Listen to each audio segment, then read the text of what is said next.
Rick Ross is an internationally known cult expert, providing an understanding of the many dangerous and potentially unsafe groups that threaten society, our families, and our personal lives. Since 1982, he has been involved in hundreds of intervention efforts to help cult victims. Virtually every major cult story of the past decade has included Mr. Ross's commentary. Journalists rely upon his in-depth analysis, and he has been quoted in Newsweek, The Washington Post, The New York Times, and by the Associated Press. He's been featured on nationally broadcast news programs such as ABC's Nightline, Good Morning America, and Prime Time. He has appeared on NBC's Today Show, MTV, and CBS's 48 Hours. He's also made guest appearances on programs such as Oprah, Donahue, and Geraldo. Mr. Ross serves as an expert commentator to members of the international press as well.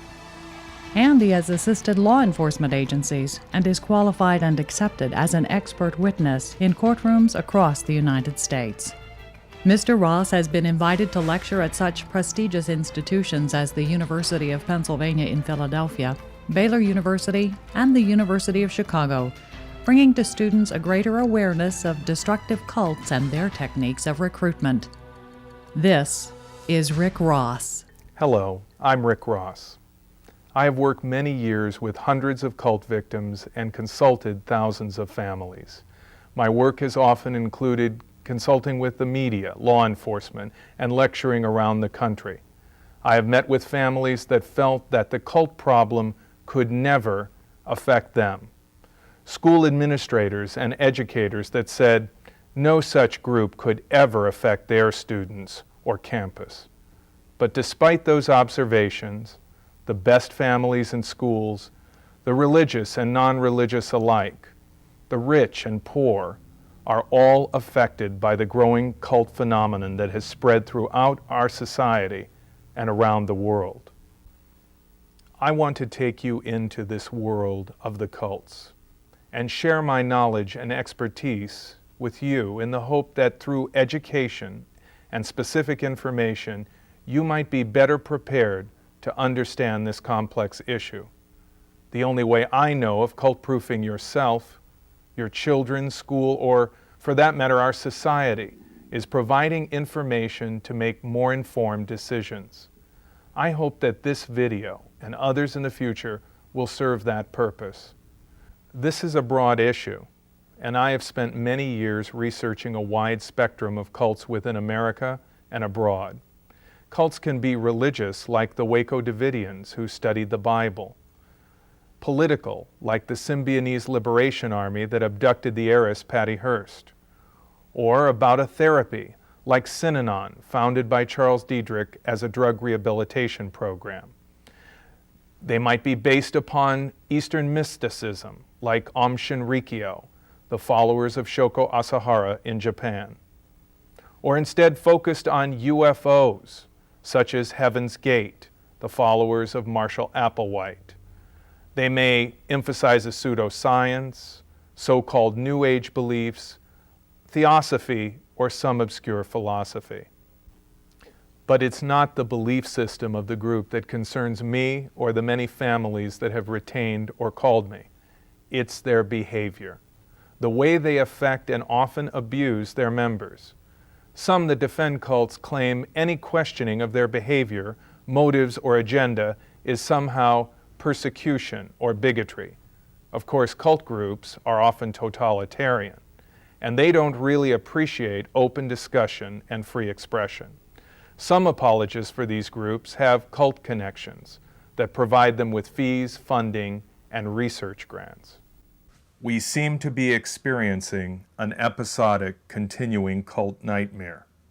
The Manson murders, Jonestown, Waco, the Solar Temple of Switzerland, the Aum poison gas attack in Japan, and Heaven's Gate suicide. Again and again, breaking news stories about destructive cults around the world. Today there are thousands of identified cults with millions of members, and their growth has been phenomenal. But unless there is a tragedy, no one seems to care or report about them. Who are they really? Some say the word cult is a four-letter word used to denigrate groups we don't like. Some call cults new religious movements. So is the word cult just a subjective negative label? Carl Sagan pointed out that we make our world significant by the courage of our questions and by the depth of our answers. Simply dismissing the word cult as a derogatory term, made obsolete through some form of political correctness, fails to address their significant presence in our society today and their historical significance.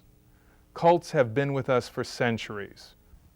The word cult can simply be defined as a group intensely devoted to a person, place, or thing. This could include Elvis fans, Trekkies, people going to be healed by the waters at Lourdes, even Barbie doll collectors. But many groups that we might consider cults under such a general definition are benign. They don't hurt anyone. When most people use the word cult to define a group, they mean a destructive cult. Cults that hurt people through abuse. This could be physical, mental, emotional, sexual, or financial exploitation. Robert J. Lifton, a noted psychiatrist and cult observer, describes destructive cults as having essentially three primary characteristics. First, a charismatic leader who increasingly becomes an object of worship, as the general principles that may have originally sustained the group lose their power. Second, a process he calls coercive persuasion or thought reform. And third, economic, sexual, and other exploitation of group members by the leader and the ruling elite. Often deceptive, coercive, abusive, and relentlessly authoritarian. These groups generally have a pyramid scheme of authority. They may dupe or trick people into joining by deceptive means and use forms of undue influence. This is what Lifton describes as coercive persuasion, or what others may more commonly call brainwashing. I will outline this process in more detail later.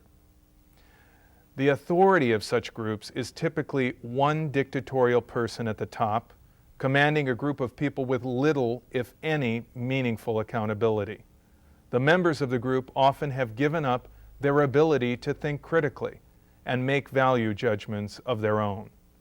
Cults can be seen as really a confidence game, a game contrived by an authoritarian leader to trick people into surrendering their lives, assets, or providing free labor to create power and profit for someone else.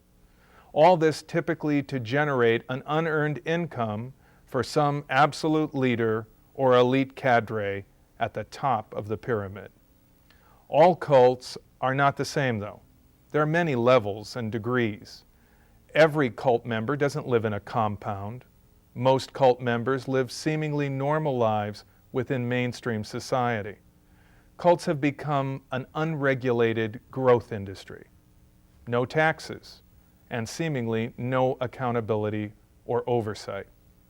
Many cult leaders seem to believe the First Amendment in the United States, or some law regarding religious exemptions elsewhere in the world, is their license to steal the souls and property of their victims without restraint. Most of us realize, and many studies have concluded, that people can often be tricked, duped, and manipulated. We are not invulnerable to outside influences and the pitch of seductive salespeople. Commercials, political propaganda, and the success of simple sales techniques prove this. But most of us would like to believe a cult could never dupe us. They could never get me. I always hear this. They only get the stupid people. The common logic is someone would have to be crazy or disturbed to be recruited by a cult. But many of the most popular celebrities in film and music have joined controversial groups that have often been called cults. The common public perception is that these talented performers are sophisticated and therefore should be unlikely to fall for the pitch of these groups. Children in cults have no choice. They often are simply brought in by their parents or born into many of the groups that I've dealt with. But in my experience working with cult victims, I honestly can't say they are any different than the rest of us. Most often they were really just at the wrong place at the wrong time. That is, they were somewhere where a cult was actively recruiting, and perhaps at a vulnerable time in their life. Most important, they were not equipped with any relevant or meaningful information about cults and their recruitment techniques. They may be idealistic and perhaps a bit naive, looking for answers in a complex world, not unlike all the rest of us. Again, the sensationalized image of an extreme cult is not the reality.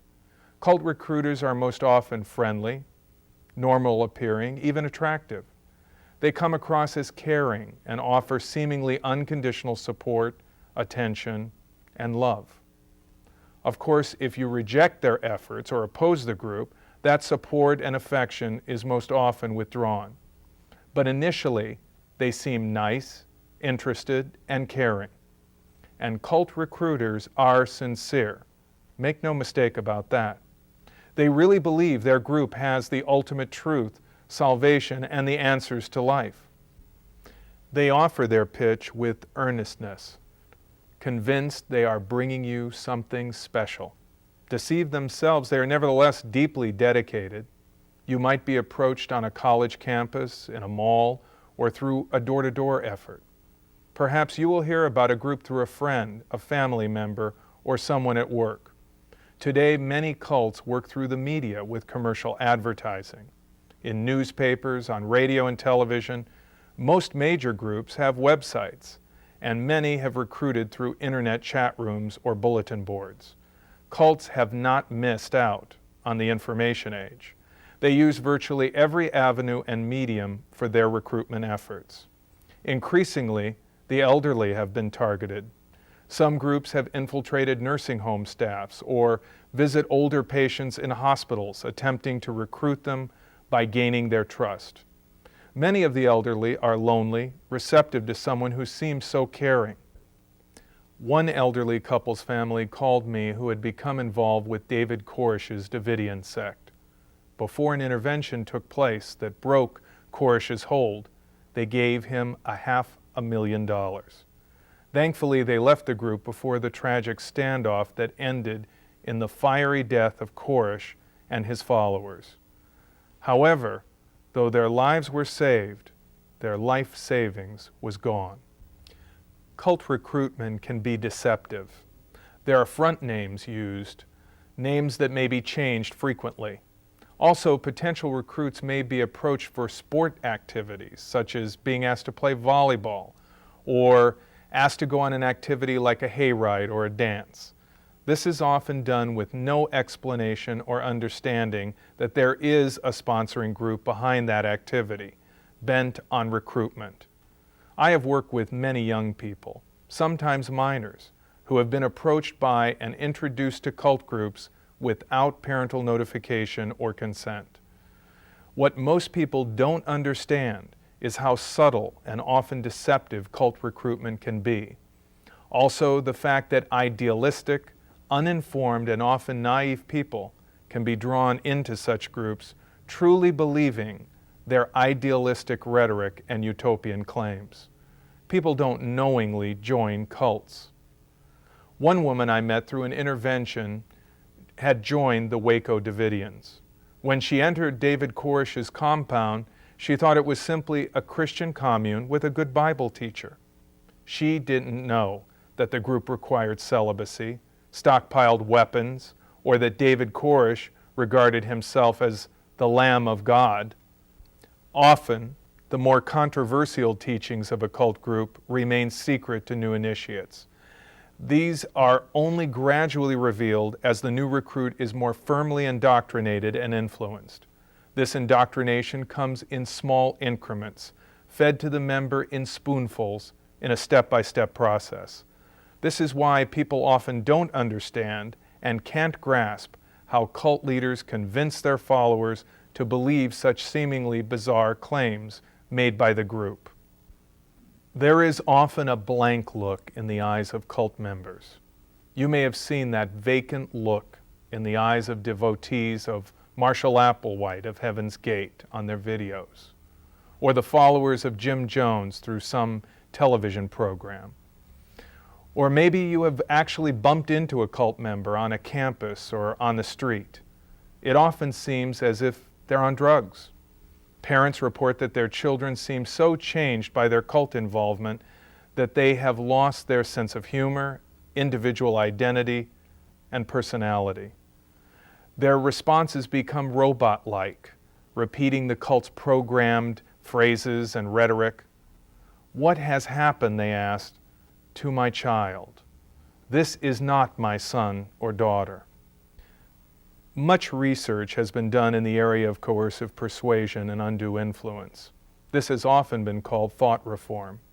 A psychiatrist, Robert J. Lifton, examined POWs imprisoned by North Korean communists who had gone through what he called a re-education program. These prisoners seemed radically changed, confessed to things they had not done, and signed obviously false statements. Lifton's research revealed a process he called thought reform. This is commonly referred to as brainwashing, a process employed by its practitioners to radically influence and change people. This process of intensive indoctrination or re-education did not require physical force or the threat of torture. Instead, it was accomplished through other, more subtle means without violence. Lifton later compiled his findings in what has become a seminal classic about coercive persuasion, a book titled Thought Reform and the Psychology of Totalism. Within chapter 22 of his book, Lifton outlines the 8 criteria he describes as pivotal elements within a thought reform environment. The following are Lifton's 8 criteria for evaluating a thought reform program, as explained in his paper, Cults, Religious Totalism and Civil Liberties. They are: milieu control. This is essentially the control of communication within an environment. If that control is extremely intense, it can become an internalized control, an attempt to manage an individual's inner communication. Though this can never be fully achieved, it can go rather far.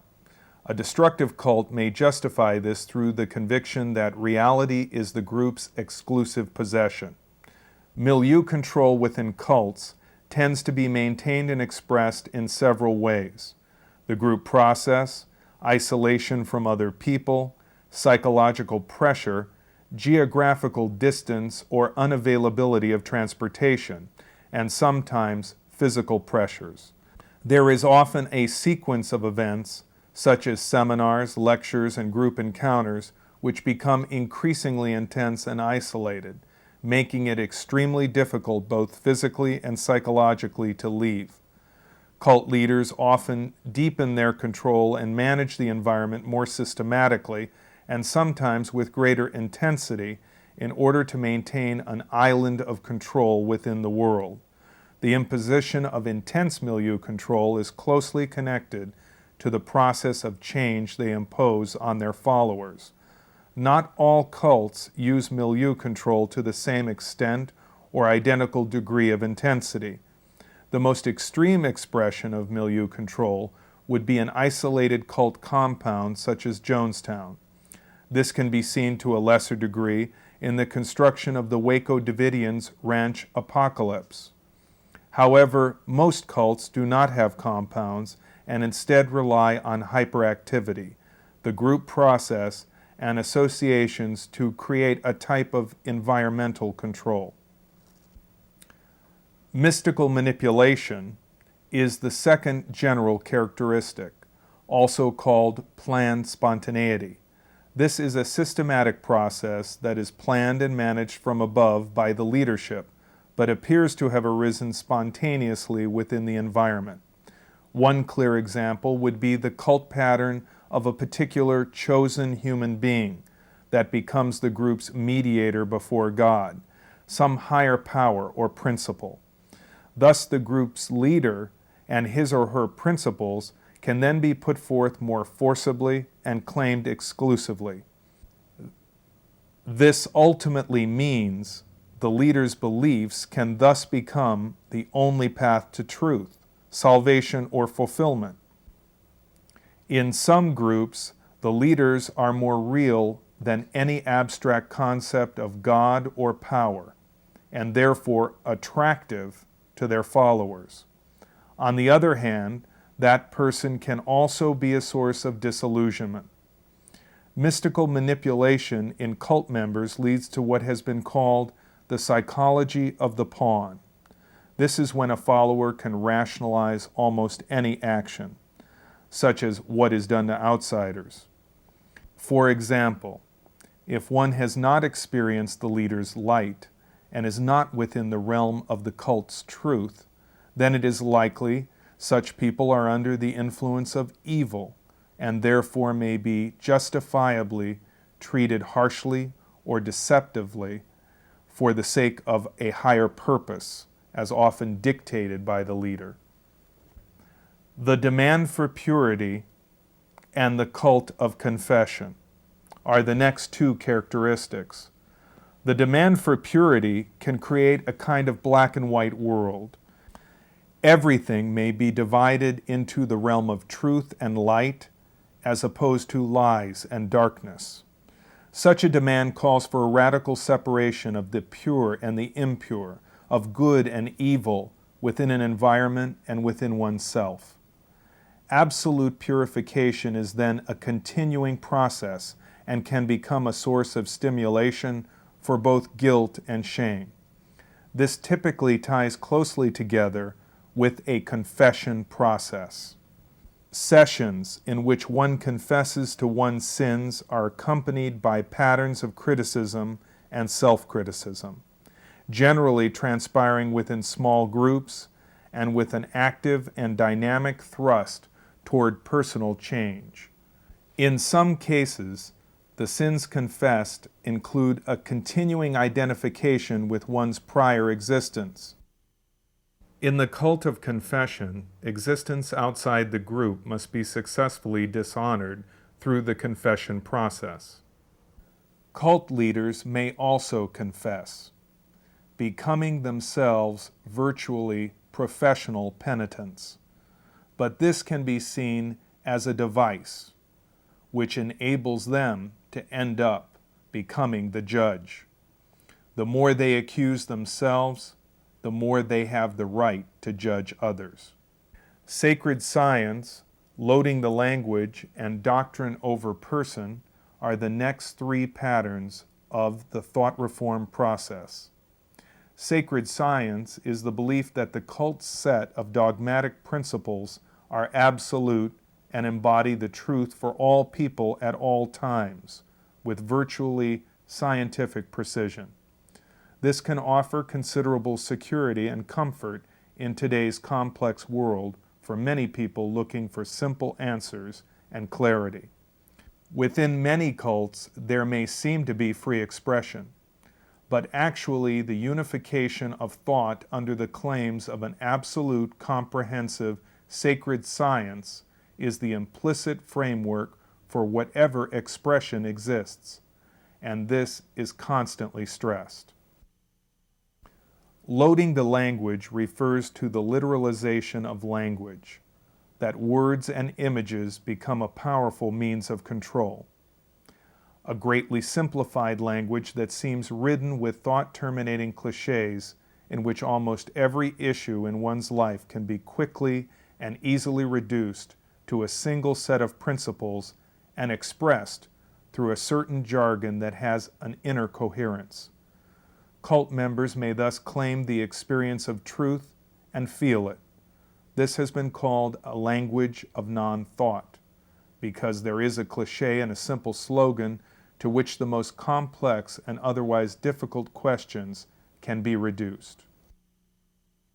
Doctrine over person occurs whenever there is a conflict between what one actually feels and experiences and what the doctrine or dogma says one should feel and experience. The internal message is that one must find the truth of the dogma and subject one's personal experience to that truth. Cult members, through this process, can be made to feel that their doubts are the reflection of evil or personal sins and failings. The dispensing of existence is the final and most significant of these characteristics. It is perhaps the frightening culmination or final outcome of a successful thought reform process. That is, if one has an absolute vision of the truth, then those who have not seen the light, have not embraced that truth, are in some way in the shadows, are bound up with evil, tainted, and do not have the right to exist. This can be seen as a being versus nothingness dichotomy at work. Those who do not have the right to exist can be pushed away, deceived, or even at times destroyed. There may also be tremendous fear of inner extinction or collapse for those who doubt their right to exist. However, when one is accepted, there can be great satisfaction of feeling oneself a part of the elite. Cult groups may first make this claim regarding the world to come or the kingdom of heaven. However, once this mindset is established, it may lead to more serious, immediate, and malevolent expressions, such as the Waco Davidians' perception that government law enforcement represented Satan and the world, or the Heaven's Gate suicide, in which Marshall Applewhite's followers forsook an earth that they believed would be plowed under for instead a level above human. Lifton states that if 6 of these 8 criteria exist within an environment, thought reform is ongoing. They may vary in intensity as each cult varies in the degree of their control, dominance, and ultimately in their destructiveness. The psychologist Margaret Singer has likewise studied the effects of coercive persuasion, and through her work and research interviewed thousands of former cultists. She describes the process of cult indoctrination within her book, Cults in Our Midst, as a process to destabilize a person's sense of self, get the person to drastically reinterpret his or her life's history, and radically alter his or her worldview and accept a new version of reality and causality. Develop in the person a dependence on the organization, and thereby turn that person into a deployable agent of the organization. That goal is met, according to Singer, through a series of 6 steps. 1. Essentially keep the person unaware of what is going on and the changes taking place. 2. Control the person's time and, if possible, their physical environment. 3. Create a sense of powerlessness, covert fear and dependency. 4. Suppress much of the person's old behavior and attitudes. 5. Instill new behavior and attitudes. And 6. Put forth a closed system of logic. Allow no real input or criticism. The net result of such a process is cult members who are dependent, passive, and obedient. Likewise, it is typical in cults to clone the leader.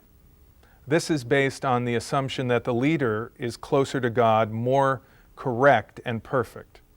He or she supposedly offers a model of the ideal human personality or preferred path of personal development. Cult members mimic their leader, often including their personality traits. A researcher and psychologist, Flavel Yakeley, who conducted tests with hundreds of cult members, verified this. He found a pattern within cults of breaking down, reshaping, and molding personalities to match the leader. What can be done when confronting a cult's control over a loved one? Is there anything families and friends can do to break the spell cults seem to cast over individuals?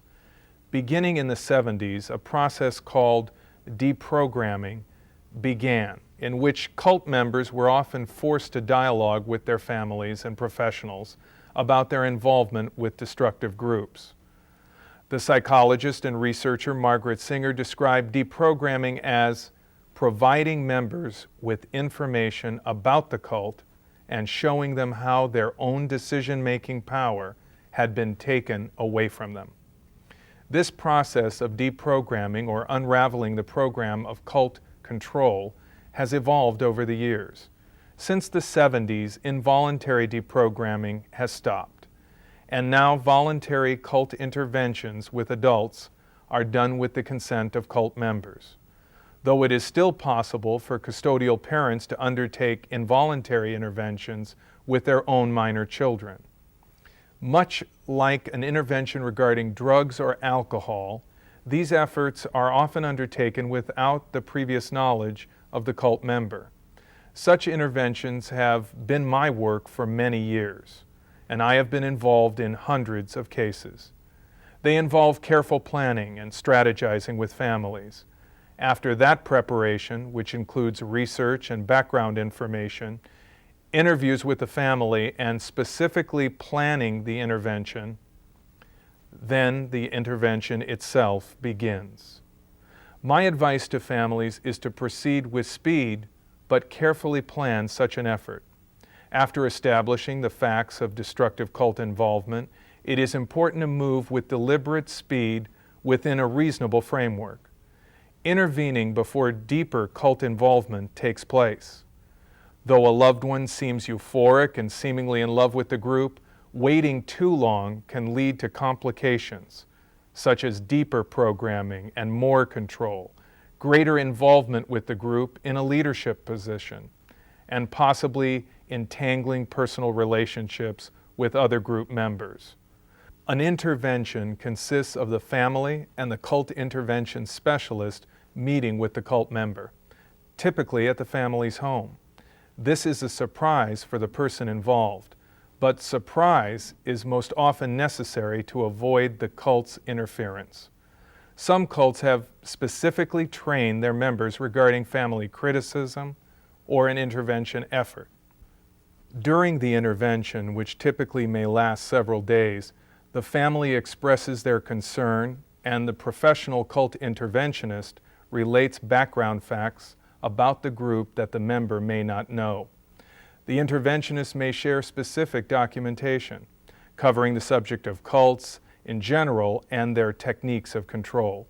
This may include showing video documentaries, listening to recorded speeches by cult leaders, and a former cult member from their group or one very similar may join the intervention to share their personal observations about the group.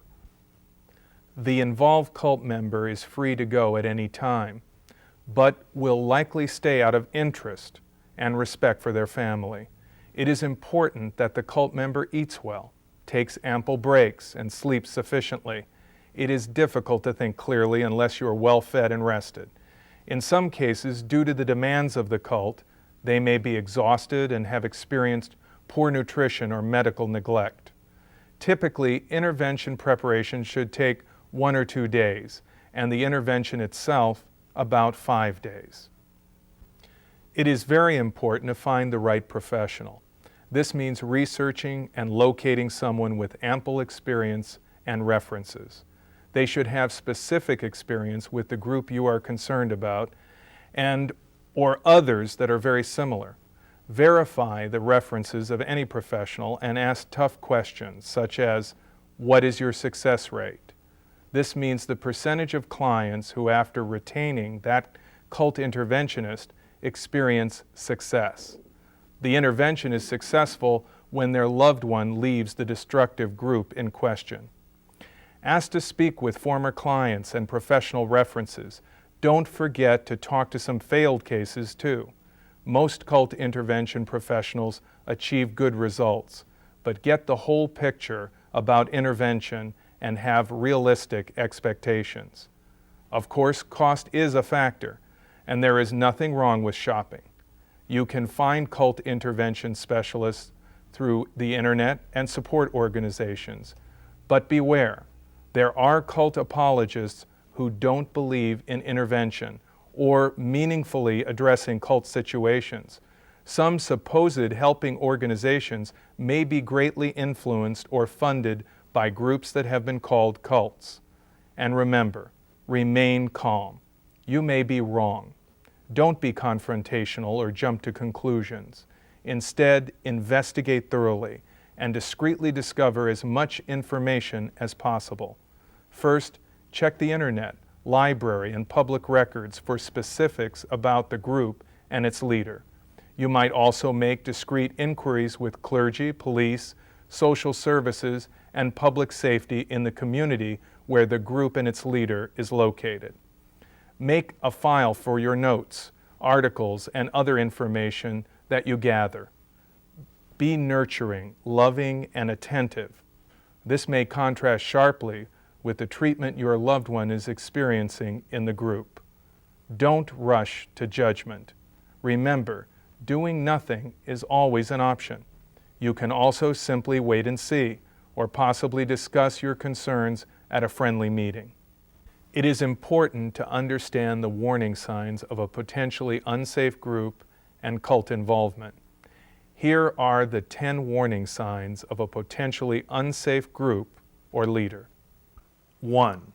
Absolute authoritarianism without meaningful accountability. 2. No tolerance for questions or critical inquiry. 3. No meaningful financial disclosure regarding budget, expenses, such as an independently audited financial statement. 4. Unreasonable fear about the outside world, such as impending catastrophe, evil conspiracies, and persecutions. 5. There is no legitimate reason to leave. Former followers are always wrong in leaving, negative, or even evil. 6. Former members often relate the same stories of abuse and reflect a similar pattern of grievances. 7. There are records, books, news articles, or television programs that document the abuses of the group or leader. 8. Followers feel they can never be good enough. 9. The group leader is always right. 10. The group leader is the exclusive means of knowing truth or receiving validation. No other process of discovery is really acceptable or credible. Here are the 10 warning signs of a person involved with a potentially unsafe group or leader. 1. Extreme obsessiveness regarding the group or leader, resulting in the exclusion of almost every practical consideration. 2. Individual identity, the group, the leader, and/or God as distinct and separate categories of existence become increasingly blurred. Instead, in the follower's mind, these identities become substantially and increasingly fused, as that person's involvement with the group or leader continues and deepens. 3. Whenever the group or leader is criticized or questioned, it is often characterized as persecution. 4. Uncharacteristically stilted and seemingly programmed conversation and mannerisms. The cloning of the group or leader in personal behavior. 5. Dependency upon the group or leader for problem-solving, solutions, and definitions without meaningful reflective thought. A seeming inability to think independently or analyze situations without the group or leader's involvement. 6. Hyperactivity, centered on the group or leader's agenda, which seems to supersede any personal goals or individual interests. 7. A dramatic loss of spontaneity and sense of humor. 8. Increasing isolation from family and old friends unless they demonstrate an interest, positive or at least neutral attitude towards the group or leader. 9. Anything the group or leader does can be justified, no matter how harsh or harmful. 10. Former followers are at best considered negative, or worse, evil and under bad influences. They cannot be trusted, and personal contact is avoided. Overwhelmingly, most religious groups, churches, social action organizations, human potential groups, and therapies offer positive and rewarding experiences. Here are 10 signs of a safe group or leader. 1. A safe group or leader will answer your questions without becoming judgmental and punitive. 2. A safe group or leader will disclose information, such as finances, and often offer an independently audited financial statement regarding budget and expenses. Safe groups and leaders will tell you more than you want to know. 3. A safe group or leader is often democratic, sharing decision-making and encouraging accountability and oversight. 4. A safe group or leader may have disgruntled former followers, but will not vilify, excommunicate, and forbid others from associating with them. 5. A safe group or leader will not have a paper trail of overwhelmingly negative records, books, articles, and statements about them. 6. A safe group or leader will encourage family communication, community interaction, and existing friendships, and not feel threatened. 7. A safe group or leader will recognize reasonable boundaries and limitations when dealing with others. 8. A safe group or leader will encourage critical thinking, individual autonomy, and feelings of self-esteem. 9. A safe group or leader will admit failings and mistakes and accept constructive criticism and advice. 10. A safe group or leader will not be the only source of knowledge and learning, excluding everyone else, but value dialogue and the free exchange of ideas. Specifically focused preventative education has proven to be effective in preempting possible cult recruitment. In my own personal experience, a course curriculum I designed for an educational bureau was used for high school seniors, preparing them for their first year at a university or college campus, where they would inevitably be approached by recruiters. Over and over again, I have received mail and phone calls from those same students expressing their gratefulness that they were equipped with the tools to recognize the often subtle approaches of cult groups. Many universities have implemented programs for freshman orientation to familiarize new students with the persuasion techniques that are used by controversial groups on their campuses. The key is equipping people with the specific tools to understand this issue, so that they might be able to better cope with the problems posed by destructive cults. I hope this video will be a meaningful tool in dealing with this issue. Other videos will soon be available about related topics, offering more information and discussion. The final image of Heaven's Gate in 1997 was a group of people who were so brainwashed by their leader they came to believe their bodies were merely containers, their lives something to be shed to move on to some promised utopia conceived through their leaders' crazed delusions. They had lost their ability to think independently. They wore the same clothes, ate the same last meal, and ultimately their deaths were identical in every detail. They had been reduced to mere mirrors reflecting a cult's madness, clones of a leader who died in insanity. Cult groups pose a serious threat today. That threat is not only the destruction of individual autonomy, personality, and the ability to think freely, but also the ability of each human being to express their unique personhood and develop a life of their own. The late Rabbi Morris Davis, a pioneer in identifying the threat of cults in the 70s, once said, "We know and we must never forget that every path leads somewhere. The path of segregation leads to lynching. The path of anti-Semitism leads to Auschwitz. The path of cults leads to Jonestown. We ignore this fact at our peril."